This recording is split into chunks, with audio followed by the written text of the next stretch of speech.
I'm Tyler Dickerhoff. I'm a junior neuroscience major. I work in the vision sciences department with Dr. Timothy Gawne, and we're a lab that works on central visual processing.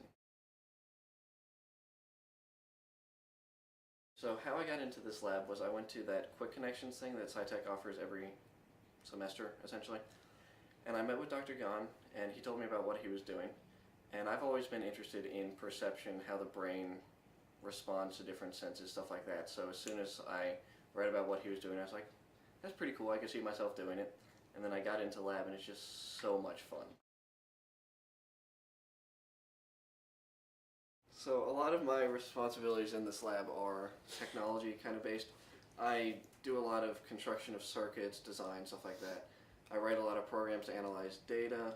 So the hardest thing for me in this lab that I've done so far is a lot of circuit design stuff.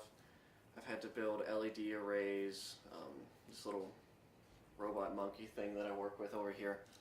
And I came into this lab not knowing anything about electronics or anything, and I've just had to pick that all up as I go. It's been kind of hard, but now I'm probably better at circuits than some of my electrical engineering friends, so it's kind of nice.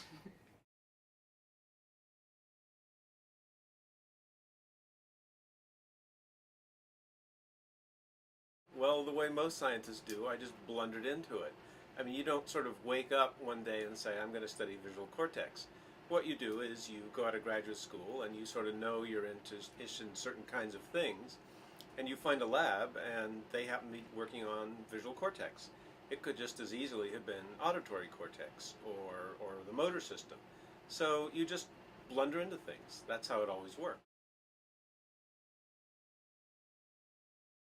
I never always knew I was sort of interested in engineering, science, stuff like that kind of. I had an engineering degree and I worked as a real bona fide engineer for a couple of years, and it was great fun.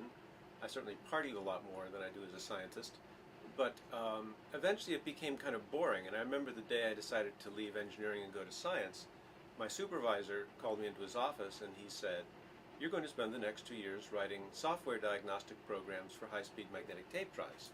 And I thought, I don't want to do that. The nice thing with science, even though it's a little crazy and open-ended, is you sort of get to be master of your own fate. So, for better or worse, I get to pick what I'm going to be working on next year. So I think that was mostly it. Electrical engineering.